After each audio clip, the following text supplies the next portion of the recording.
자, 이번 시간은 클래스와 상속에 대한 실습을 진행하도록 하겠습니다. 자, 클래스에 대해서는 한 세 가지 정도 이제 실습을 할 텐데, 먼저 이제 첫 번째는 클래스 외부 메소드 호출이 있습니다. 그죠? 그래서 우리가 해당대로 호출하고자 하는 클래스에 대해서 new에서 객체 생성해서 클래스 변수에다 넣고 클래스 변수 점 메소드명을 부르면 외부에 있는 그 클래스의 외부 메소드를 호출할 수 있었죠.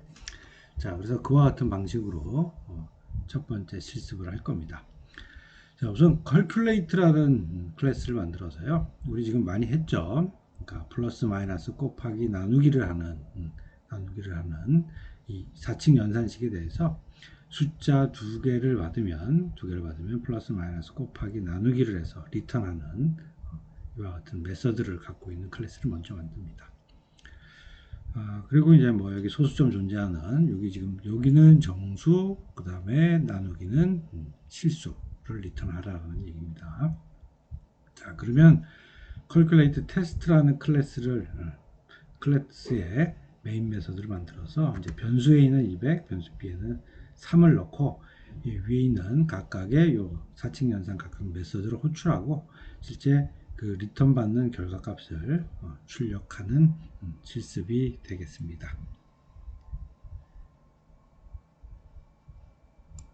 자, 두 번째는 이제 클래스 같은 경우에는 메서드인 경우에 실제 외부에 공개하는 경우, 즉 퍼블릭으로 선언을 하는 경우에는 외부에다가 공개를 하는 거죠. 즉 같은 패키지에 존재하는 클래스가 아니더라도 내 메서드를 마음대로 써라라고 해서 오픈하는 거예요.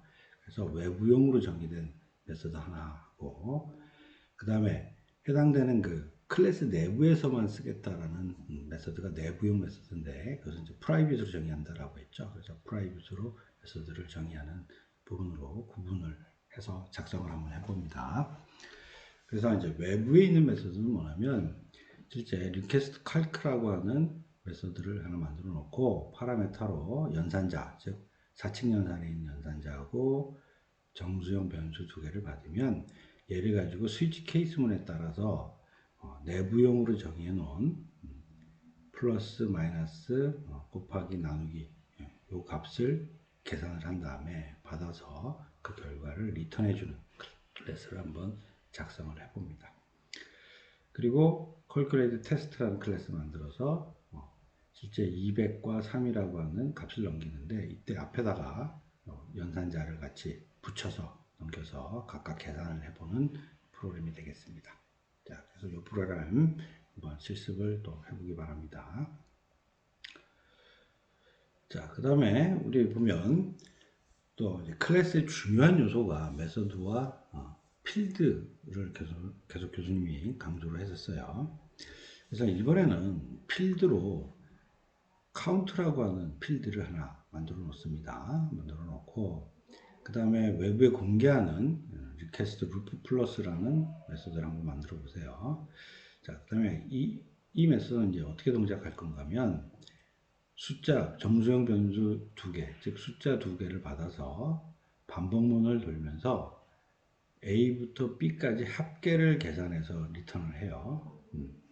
그러면서 실제 시작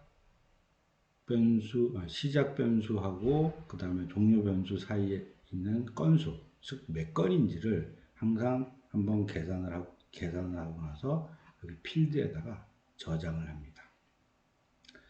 자, 그리고 교수님 얘기할 때 이 필드인 경우에는 자기 클래스 내에서만 사용을 하게 하고, 만약 외부에서 뭔가 접근을 해서 읽거나 그 다음에 거기다가 저장을 하거나 하려고 하면 실제 클래스 내에서 getter setter라고 하는 메서드를 통해서 한다라고 얘기를 했었어요. 그리고 동영상에서 교수님이 이클립스에서 자동 생성하는 부분까지 설명을 했었습니다. 그래서 이 카운트 필드에 대한 getter 생성하는 부분까지 메서드를 더 만들어 놓으세요. 자, 그리고 이제 이것을 실행하기 위한 메인 메서드가 있는 loop 플러스 test라는 클래스를 만들어서 1하고 100을 가지고 이 루프 플러스를 호출을 합니다. 그러면 이제 이 결과에 따라서 총 계산한 합계값을 출력을 하고요.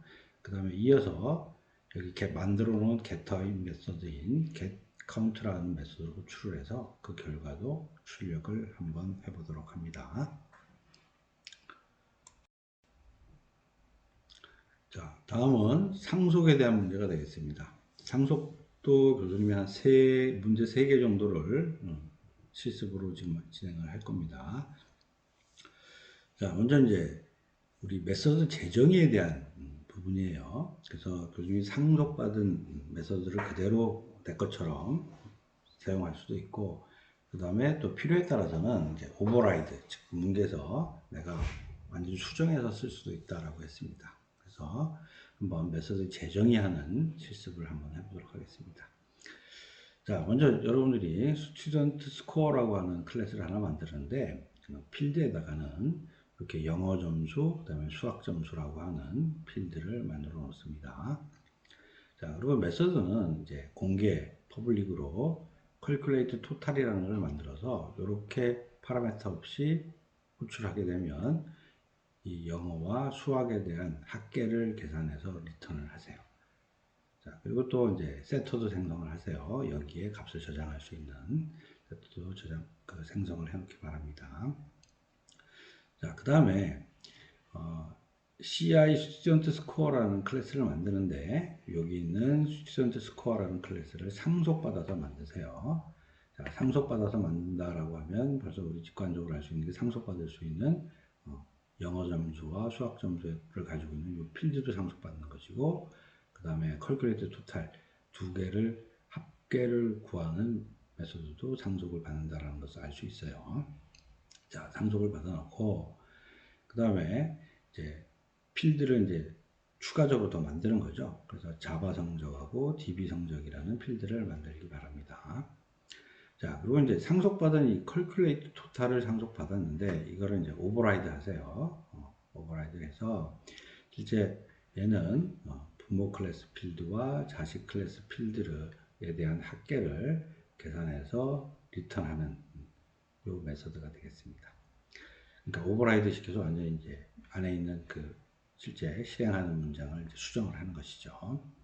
자, 그리고 또 추가해서 calculate average라고 하는 메소드를 추가하세요. 그래서 부모 클래스에 있는 필드와 자식 클래스에 있는 필드 평균들을 계산해서 리턴을 하고, 자, 그 다음에 또 세터, 여기 있는 자바와 DB 성적의 값을 입력하는 세터도 이렇게 만들기 바랍니다. 자, 그러면 이제 메인 메서드가 있는 CI 스튜던트 테스트라는 클래스를 정의를 해서요. 자, CI 스튜던트 스토어 클래스에 있는 세터 메서드를 가지고 이제 영어, 수학, 자바, DB에 전부 다 이 값들을 여기는 성적 점수 값들을 저장을 한번 해보기 바랍니다. 자, 근데 지금 교수님이 얘기할 때 이 세터 메서드라고 하는 부분들은 자, 부모 것을 상속을 받았으니까 어차피 자식에 있는 세터 메서드를 불러도 부모께 자동으로 불러질 거예요. 자, 그렇게 저장을 하고 나서 실제 여기 CI 스튜던트 스토어 클래스에 있는 calculate total과 calculate average 메서드를 호출해서 그 리턴 값을 출력하는 프로그램을 한번 작성해 보기 바랍니다. 자, 또 다음 문제입니다. 이번엔 이제 슈퍼에 대한 부분이 있었죠. 슈퍼라고 하면 상속받은 부모 객체를 얘기하고, 디스라고 하면 자기 자신의 객체를 얘기한다라고 했어요. 자, 그럼 이제 슈퍼를 사용하는 부분을 가지고 또 실습을 한번 해보겠습니다. 자, calculate라는 클래스를 먼저 만드세요. 그래서 필드는 그러니까 실수형으로 pi라고 해서 정의를 하고, 그 다음에 에어리아 서클이라고 하는 메소드를 또 만들기 바랍니다. 그러면 요거 반지름 r이라고 하는 반지름을 파라미터로 받아서 여기 있는 파이 곱하기 r 곱하기 r 해서 실제 그 원의 표면적을 구하는 공식인데 이 공식대로 리턴을 하는 메소드를 만들기 바랍니다. 자, 그리고 요 calculate 클래스를 상속받아서 또 컴퓨터 클래스를 만들어 보기 바랍니다. 그러면 그 만들어서 이제 메서드는 동일하게 상속받은 에어리어 서클이라고 하는 메서드를 만드는데, 이번에 얘는 이제 오버라이드, 즉 오버라이드해서 수정을 하게 됩니다. 자, 그래서 여기 넘어오는 R이, 즉 반지름이 만약 1보다 크면 3.14159 곱하기 R 곱하기 R 해서 리턴을 하고요. 만약에 1보다 크냐라고 했고, 크지 않다면 이제 부모 클래스에 있는 필드인 PI에다가 3.14를 값을 집어넣고 부모 클래스의 에어리어 서클을 호출하고 결과를 리턴을 하는 것입니다. 자, 그래서 요거는 실제 내가 와서 에어리어 서클을 상속을 받아서 내가 오버라이드해서 수정을 했죠. 그래서 실제 프로그램 내부에서 이제 조건에 따라서 수정된 자식 클래스에 있는 메서드도 사용할 수 있고, 아니면 원래 있던 부모의 원래 있던 메서드도 사용할 수 있다라는 부분이 되겠습니다. 자, 그리고 이때 부모 클래스를 쓸 때는 슈퍼를 사용을 하기 바랍니다.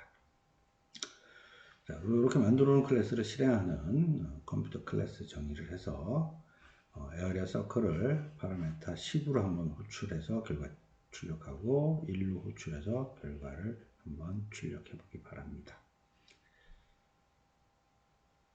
자, 상속의 세 번째는 이제 추상 클래스하고 타입의 이제 자동으로 이제 변환을 해주는 이 부분을 실습을 한번 하도록 하겠습니다.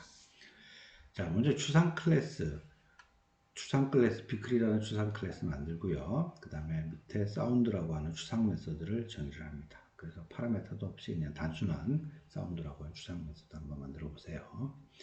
자, 그리고 요 비클이라는 추상 클래스를 상속받아서 버스 클래스하고 택시 클래스의 메서드를 만드는데, 이것은 뭐 단순하게 그냥 뿡뿡이라고 오버라이드 시키면서 뿡뿡이라고 그냥 출력하고 빵빵이라고 출력하는 단순한 로직만 추가해서 메서드를 정의를 하기 바랍니다. 이래 놓고 그 다음에 메인 메서드가 있는 비클 이그젬플이라고 하는 클래스를 정의를 해서 이렇게 이제 프로그램 소스를 한번 실행시킵니다. 자, 먼저 버스 객체하고 택시 객체 생성해서 사운드를 각각 한번 호출을 해보기 바랍니다. 자, 그러면 뭐 이거는 이제 우리 해왔던 방식이니까 정상적으로 잘 될 거라고 봐요. 자, 그 다음에 이제 자동적으로 이제 타입 변환. 자, 그래서 원래 요즘 얘기할 때 자동 타입 변환에 대한 부분, 그러니까 다형성에 대한 부분 얘기하면서 부모 타입으로 클래스 변수 만들어 놓고 거기다가 자식 객체를 집어넣어서 실행을 하게 되면 실제 자식 객체에서 정의된 메서드들이 실행한다라고 했어요. 실제 프로그램 소스 코드 상에서는 마치 부모 타입으로 클래스 변수를 정의했기 때문에 부모 클래스에 있는 메서드가 동작하는 것처럼 소스가 보이지만 그 안에 자식 객체 무엇을 집어넣느냐에 따라서 해당되는 그 자식 객체가 실행한다라는 것이에요. 자, 그래서 그걸 이제 실습을 한번 하기 위해서 부모 타입인 비클에다가 버스 객체를 넣고 비클 클래스에 있는 사운드 메서드가 한번 호출되는 것이고요. 그 다음에 또 타입 객체를 넣고 비클 클래스에 있는 사운드 메서드가 한번 호출되는 결과를 출력을 한번 하도록 합니다. 자, 그러면 좀 문제에 대한 설명은 교수님이 쭉 했으니까 이 문제 내용들을 쭉 보면서 한번 실습을 해보기 바랍니다. 그리고 실습이 다 끝나면 이어서 실제 답 프로그램 설명에 대한 동영상을 보면서 여러분들이 작성한 프로그램과 맞는지 틀린지를 비교를 해보기 바랍니다.